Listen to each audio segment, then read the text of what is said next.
Welcome everyone to the start of a new gameplay series on Shadow Empire. This will be the release series. So we finally have a release a couple days ago, and now it's time to get into a series on the release.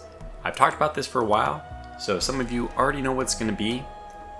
Let's not keep it shrouded in a mystery any longer. I'm going to be doing an Arrakis-like playthrough. So for those of you who aren't familiar, Arrakis is the name of the planet that Dune, the Frank Herbert series, is based on. And I can't play Shadow Empire without thinking about Dune. It's one of the very first comparisons which came to my mind, and ever since then I knew I needed to do a Dune playthrough. And I've done actually several, because in the beta testing phase, I couldn't help but try to play the game just like it was a Dune game. So for this we'll be using the Seth class. For those of you who aren't really familiar with the game, who are just picking this up for the first time and maybe stumbled upon this playthrough, immense amount of replayability is going to come from your choices about which planetary class, all the different choices that follow from that. However, I've dwelt on this in several videos and several streams with Slitherine in the past, so I'm not going to try to focus too much on the planet creation. In fact, if you really want a lot of that, I think Das Tactic has probably done a fantastic job about going through all the myriad of options and the different settings that you can play with in the planet. He has a new beginner's guide series that he's working on, which is probably going to be helpful for people if they want to see all the myriad of possibilities you can achieve for your planet. But for me, we're going to focus right away on the N type of planet. So I want to make this Arrakis. Now, the problem I've had is I found it impossible.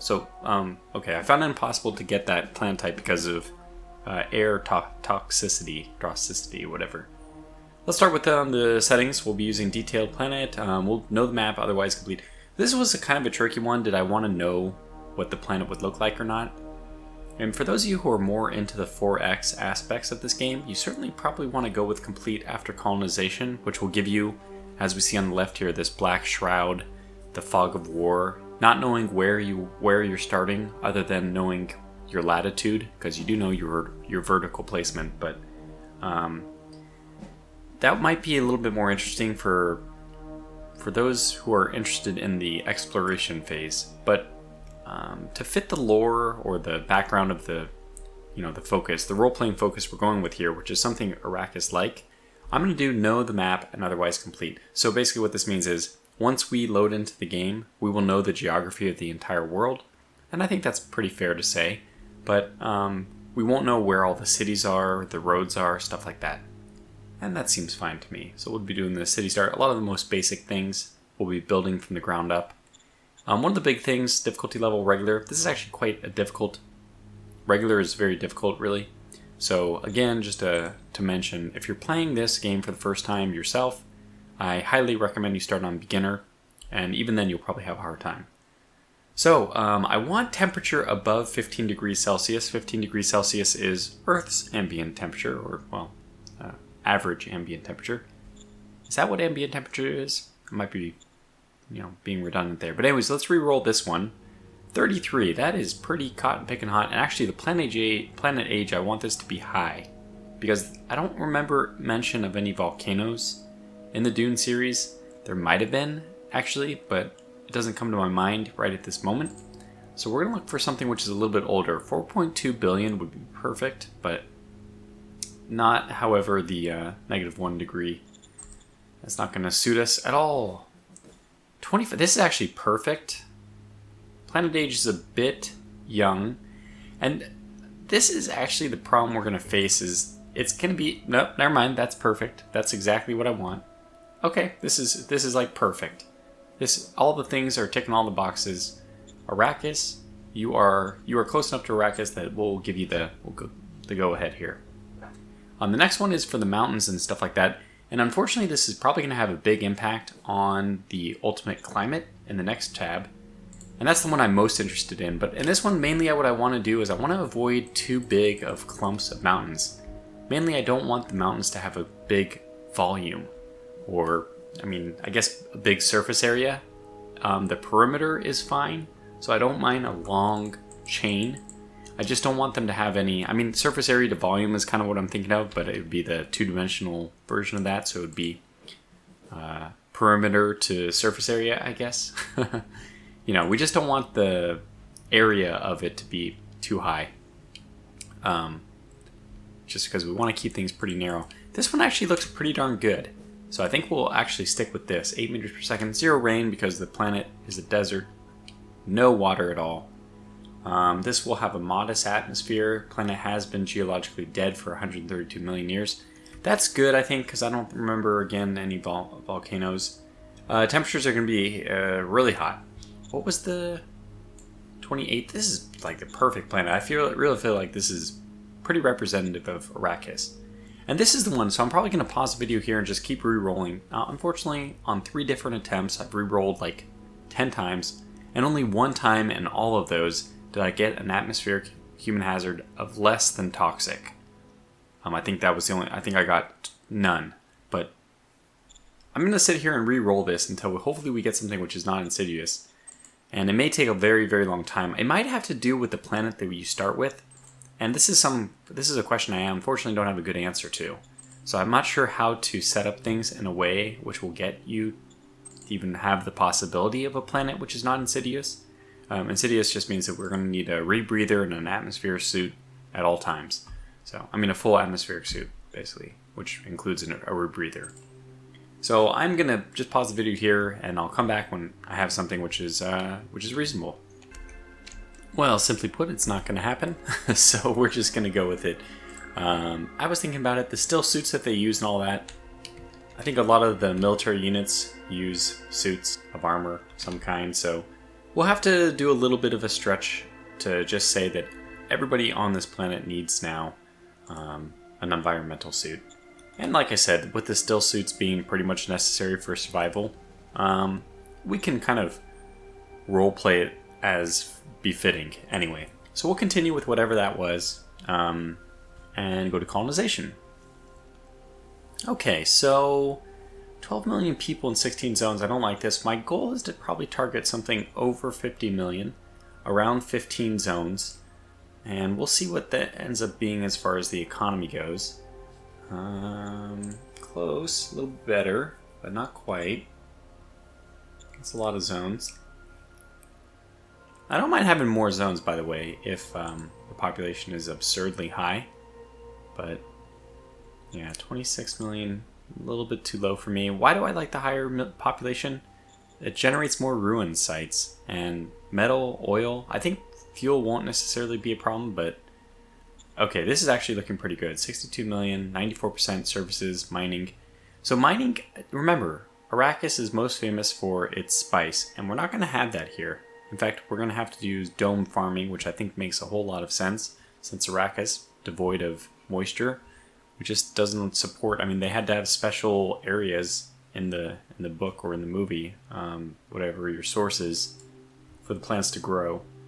Let's take a look at this. Several small companies created workshops on the planet. I don't really like the lore behind this already. I think that the planet should have started from mining, in my opinion, because that would be the most fitting of Arrakis. They started to come to mine the spice, right? Great University of the planet is considered the western best sector. The mining people do show up. Special deposits have been found, attracting much more mining companies. Okay. There is a lot of mining activity at the bottom, so I'm just going to go ahead and rubber stamp this with my approval, and we'll continue on to the next one, which is going to lead us to... So this is colonized in 6757, and it's been receiving colonists for 1227 years after that. Our planet Arrakis is actually officially known as Ziconio B, and then devolves into chaos with the apocalypse. One of the ways I was actually thinking about this is, could this be Arrakis when the... Oh, good lord. I really do wish you could re-roll... Oh, wow. We got some radiation. So I'm guessing some bombs were dropped or something. Something happened which wasn't good for everyone. But there's enough area without radioactivity that I think this is just fine. Especially if the radioactivity ends up being in the sand dunes anyway. It's kind of an area where you don't usually want to settle anyway. So let's see what happened.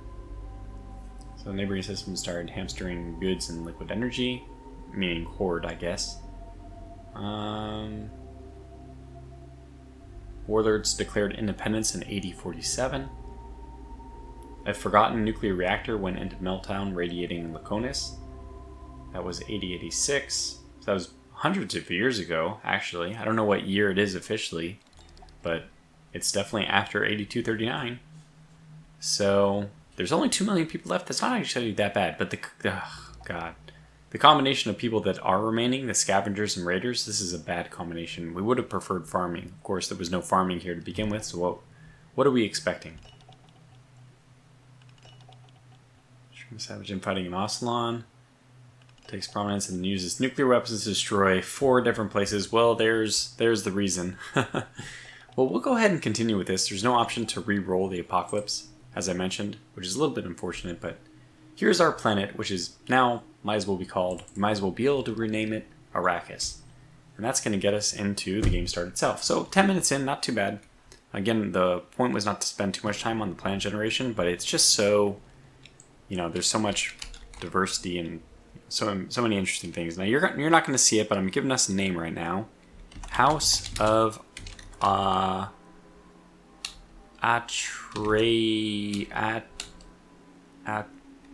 Tortuga. We'll just do House of Tortuga. Tortuga? Atretuga? I don't know, how does this look? Atretuga or House of Tortuga. I think I'll just do House of Tortuga, which is the later evolution of House Atreides. The House Tortuga should be not House of. Good. House Tortuga. And High Ruler, we should be technically the Duke, I think. So we'll go with primary color. I think that the primary color for them is blue and their secondary color is yellow. Something like this. So we'll go with those colors. And I don't remember, I think they have like a phoenix or something like that for their house logo. I actually don't remember. This could be completely off base, but this is a really nice looking logo anyway, so who's going to complain, right? So we'll go with this. Unfortunately, our unit color is... Maybe we want to go... Our unit color should be blue, I think. So let's do maybe the reverse. And this blue, I think that's more the Atreides blue. There is a darker blue I can go with here. You're not seeing it, but... Oh, that does look pretty cool, though. My goodness. Can we do something like in between? I don't think that looks as good. Maybe we can do this and then go darker on it. Might satisfy. Yeah, I think that already looks nice. Let's do exactly that. And let's go with it. So Duke Tortuga of House Tortuga has risen to leadership on Dune, on Arrakis. So starvation and structural lack of foodstuffs was the biggest enemy. There was less food than people to feed. How did your ancestors manage to avoid chaos and anarchy in their community? So for these decisions, I'm probably going to roleplay a little bit when it's okay, but mostly I'm going to be still trying to choose. We went on regular difficulty. This is not going to be a cakewalk by any stretch of the imagination. So we'll probably go with the things which I feel like are the best choices most of the time. By promising technological breakthroughs to give hope, I think that this is a fine one. By sacrificing old to save the young is probably the most appropriate for the... We're essentially the Dune people. So, but that we'll go with the middle one. Upon stability returned, there were those who did better than others, who were the people that grew richer and more powerful than the masses. The clever ones that controlled key resources, the artisans that worked hard and supplied goods and services that were needed. That's the one we're going to go with, but nobody, people who tried to amass more wealth than others, were executed. Probably that would be the more appropriate option if we were playing true to the... I forgot the Sardukai, right? No, that's the Emperors. What's the, appropriate... I can't remember the name of the elite training group that Muad'Dib trains these elite warriors. They're essentially the counterpart to the Emperor's Sardukai. Anyway, that probably wasn't... Again, role-playing is unfortunately going to take second fiddle to efficiency. At around the time your father was born, a rebellion took place against the leaders and principles of our nation. It was a rebellion against, and I really like meritocracy. You've probably seen this. I think it fits as well, because this is actually the most appropriate answer. Against the corruption and lack of progress? Yeah. It could also really easily be against the softness and indecision of the leaders. That would fit as well, but I think both of these fit, and because meritocracy is just so good, we'll go with that. And House Tortuga! Our turn is ready. Let's hope we don't start in the radioactivity. That's the only thing I ask, game. Please don't make me restart this recording. You are the Duke of House Tortuga. Perfect! Alright, so we did not turn off these epochs. New Zeitgeist wanders land. Relative calm. The effect was you will gain out extra political points. Probably the worst one you can start off with, because the next one, this one's good, but the next one will be bad. Also, looks like there is not a very good card for us. Gladiators is okay, actually, but let's see. Song pills. This one increases what? If it increases fear, that's fine. Okay, let's see. Where are we? I don't immediately see radioactivity. I do immediately see a problem, but well, we'll deal with that in a moment. Whoa, whoa, whoa, whoa, whoa, whoa, whoa, whoa, whoa. What the hell's this?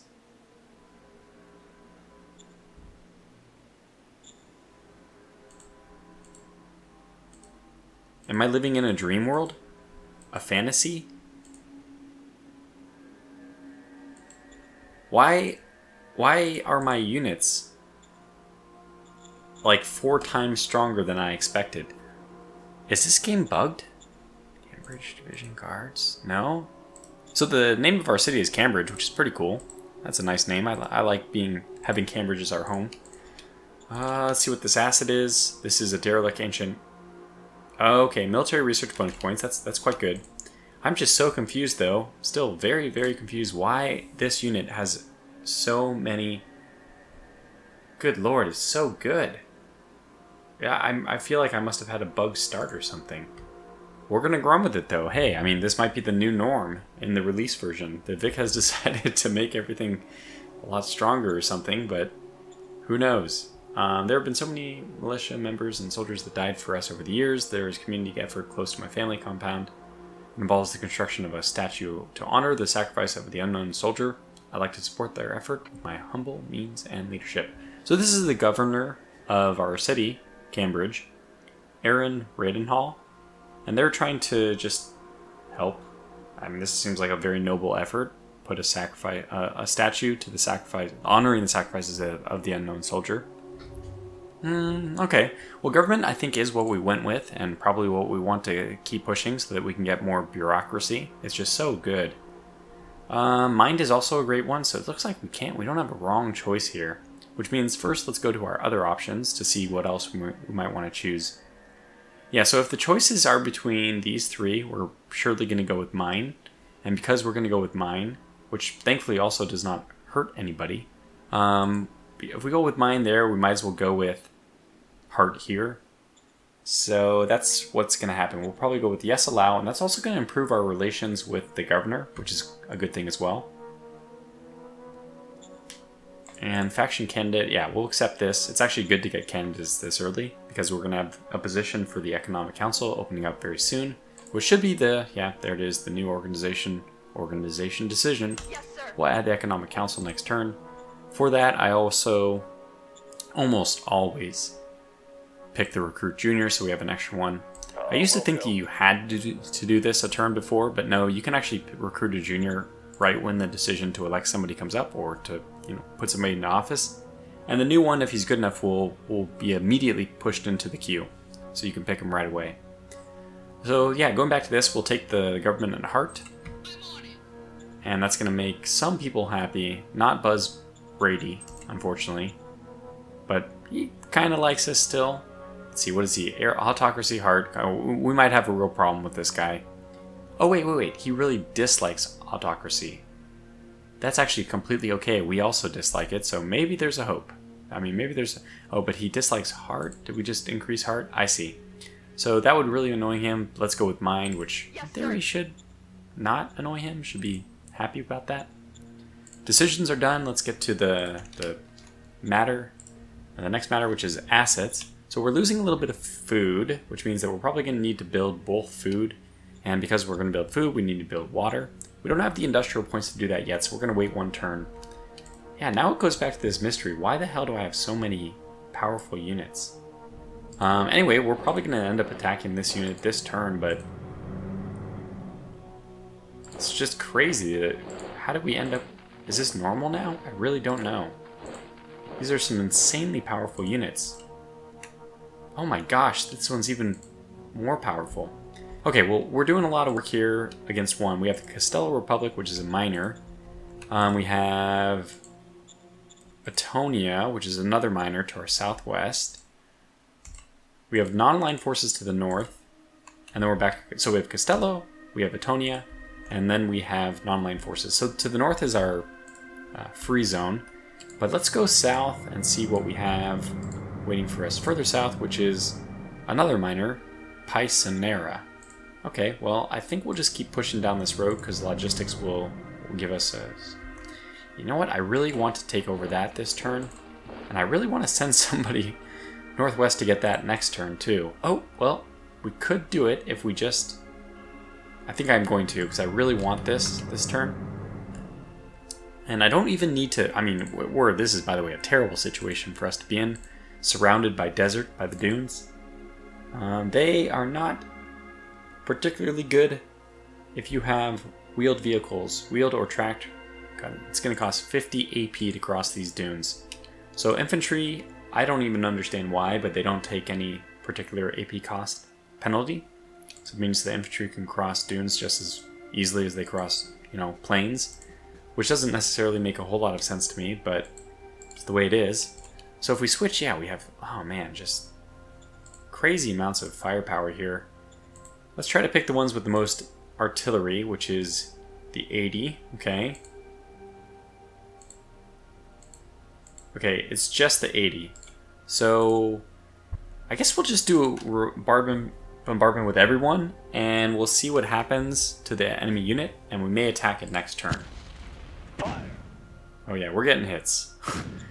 I don't understand why. This is amazing. So that's the end of bombardment. We didn't get that many rounds of bombardment because, we had to move before we ended up attacking. And what's worse, we had to move into the dunes. So, still, I think that was really worth it. And that probably concludes this turn. Might as well look at trade first. I don't think any assets this turn, as I said, but... Ooh. Traders have 0 credits available for purchase. Okay, well, I guess we're not going to be selling anything for now. Thankfully, we have 500, and that number should only... I hope it will go up. Yeah, so probably food first, because we're losing 200 food a turn. That is not good. We could actually use the money to buy the transport hub, but I don't want to do that. Okay, well, let's see how we do with this at the end of the turn.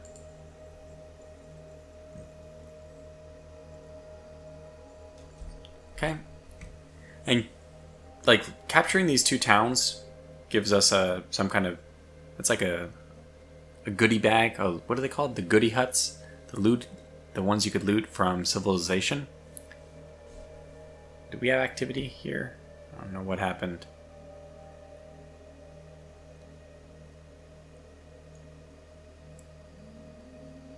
We'll just wait. In the future, I'll probably be skipping the end turn, and then we'll just do the history if there's something interesting to see. That's just going to compress the time of these videos a little bit, make sure that you don't have to sit and watch pretty much nothing happen. And it kind of focuses in a weird area. Well, 5 decisions, that's quite a lot. Your militia forces hold a parade. We're still in the relative calm. In fact, it should be improving.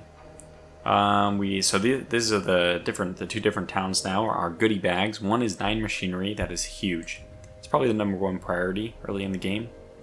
Hoping you find that. And we did not, it looks like, get... Yeah, why do we have 26,500 militia troops? That does not make any sense. What the hell is our population size? Dude, this is insane. I think we may have actually had a bug here. Look, I'm gonna run with it. I don't... I don't get this opportunity very often. Don't take this away from me. Have you seen my multiplayer series with Das Tactic? Where I was just getting absolutely wrecked in that one. So, yeah, I think the order of affairs here is first look at decisions. Militia Parade, we're going to spare the money for it. But let's take a look at the other decisions first, just in case we have something else which is demanding money. Okay, so we need a leader here.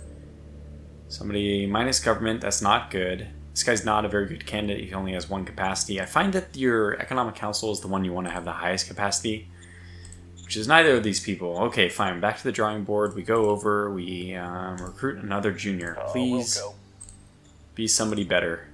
Okay, here's our new person. Capacity 4, intelligence 47. That was amazing. I mean, we put in the extra effort, right? We recruited another junior, seeing that the first 2 weren't good, and we just happened to strike the jackpot. I know that it didn't say he had any, like, attunement. I don't know what the word exactly was, but, you know, he didn't have any direct skills which are going to apply immediately, but he's going to learn them, and probably with that kind of intelligence and that kind of capacity, he's going to learn them quickly, and he will learn them to a very high degree when he eventually does. So for now, biggest priority is discovering things. Probably lock that in at 40%. Research will be the next biggest priority, which will just contribute to discovery until we have something discovered to research. Prospecting is the next biggest one. And now we have 15% left that we don't need, which I will probably just split between these two. Yeah, we'll lock that at 0 and lock this at 30%. You know what, I'll probably do 35, 45 instead. So 35, or 45, 35, 20, 0. That's fine for me. Aye, sir. And then, now we don't have any need for money out of all of these. Okay, Economic Council is going to get the 65% split, especially with the epoch that we have that's giving us political bonus points. We're going to kind of slash the budget, which means our Supreme Command guy, Supreme Ruler Council person, I forgot the name of it. The heck is it? Yeah, Supreme Council. So the Supreme Commander... Yeah, it is Supreme Command Council. Huh, I was right. This guy's not going to like it. He just took a huge negative, I think. But we'll, we can give him a raise or do something to hopefully, make him a little bit happier. First SHQ, advisor. I don't really care about the advisor. And enforcement actually is not that bad. Now, enforcement... Yeah, it doesn't look like it's going to impact anything negatively right now. We actually really don't want heart because we're in fact already at the limit of mind and heart. Just in case you don't know, if any two items add up to 100 or more, or over 100 I should say, they will both start scaling back to then be under 100 again. So in this case we're at 59 and 40, that's 99. So if either of these gains more than a point, they're going to start being reduced. Whereas over here we're at 54, 33, we're doing great, so we'll give this to enforcement. It also makes our first SHQ guy happier, and an advisor who we don't currently aren't even using a little bit more upset, which is not a big deal. So we'll say no to that. We'll go. I'll go do this, and we will make everyone happy by saying yes. Yes, sir. And last but not least, I'm going to go over and still go to my cabinet. Call my advisor, and I think I'm going to attach him to my... Wow, this guy's very happy. My economic council. I don't even know, by the way, what is your skill? Yeah, you're not that good. Well, still, just in case you have any benefit that you can provide, I will attach you to the... Oh, I could attach you to the governor. Okay, let me see the governor for now. You are pretty incompetent. Very, very, very low charisma. So your charisma is a little bit higher. Okay, we'll have you attached to the governor then. Yes, sir. Just hoping that my economic council guy eventually gets things done. Yeah, so suitability is what it's called. He has 0 suitability right now. That'll improve over time. I'm not too worried about it. So, wow, 30 minutes already, only on turn 2. Actually, not too bad. It could have been worse, because we got through planet creation and everything. And let's just reward you guys with 1 attack before we go, right? 8 to 1, not so fast. Before we do that, we're going to invoke a ranged attack by our massive artillery component. Should smash this guy. And we're getting 10 rounds. Look at all the hits. Oh my gosh, we're landing so many hits. 7, 8, 9, 10, 0 out of AP. So how was that? That was incredible. Very, very effective. So now we go back. We attack once again with everyone, and it's 28-1. This is going to be... should be a really, really good result for us. We are losing a couple people here. And by losing a couple people, I mean literally a couple people. Only 2. So they only lost 3, and this is the downside with doing an attack like that. Oh, they were actually in a town. I did not know that. So we will move the people who can move forward. The next idea for us is going to be to try to surround him so that he can't retreat anymore. And we are so stacked. Never seen... Oh, wow. Okay. Oh, we have to cut them off. Oh, we have. So, the orange line here indicates that this is a major power. Major power. We start with cold relations. We may try to be friends with them. We will first do this so that we grab this town, and even more so, grab it here. Perfect. So they aren't going to be particularly happy with us. They're going to have to find a way to expand south, not north. Looks like we are sitting right in the middle. Oh my god, what is this?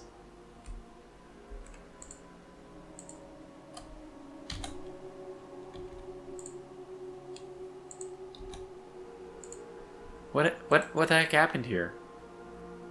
So this gives us 1 population happiness.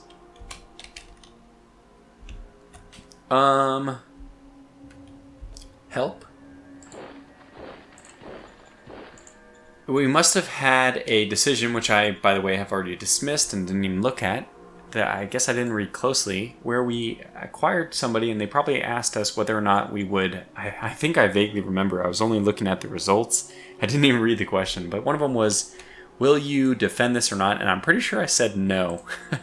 Thank goodness, because we are not going to be able to defend this. It's nice to know that this is up here somewhere. It's a galleon. No, this is non-aligned forces. I hope... Yeah, we're just going to retreat this guy. He has no supplies, right? No income of supplies. So we're just going to retreat him as quickly as possible. Hope that his supplies hold up long enough. Man, this is such an exciting start. I can't wait. I mean, this is Dune, and hopefully I can start orienting the gameplay actions more in terms of like a Dune atmosphere. But even as it is, I mean, we can call the Montagnards the... Well, let's see who they portray themselves as eventually, but we can label these as one of the houses, or one of the factions. Because there's this Galactic Republic complete collapse, I'm going to assume that there's no longer this contact, like basically you can imagine from a Dune standpoint that all the navigators are dead and there's no more interspatial travel, or intergalactic, or even interstellar travel. So let's imagine that, because that's a very realistic option for the Dune universe, to have the situation that we have on this game, which is the planet is isolated, it's every man for himself. But that said, this is going to conclude the very first episode. I'm going to try to keep these 30 to 40 minutes. The first one we'll leave here, because it is the first episode in a series. I will ask, if you could, to press the like button, do the thumbs up. I don't ask this anytime but the first video in any series. It's just to get better visibility on YouTube, so I'd greatly appreciate it if you could do that. Otherwise, I look forward to reading the comments about this. I should be, being pretty attentive to the comments, which I haven't been very good about that lately for other stuff, but hopefully this will reinvigorate me. Yeah, let me know what you're thinking, and I hope you're as excited as I am to finally get this Dune playthrough underway. So until the next episode, thanks for watching this one, stay safe, and take care.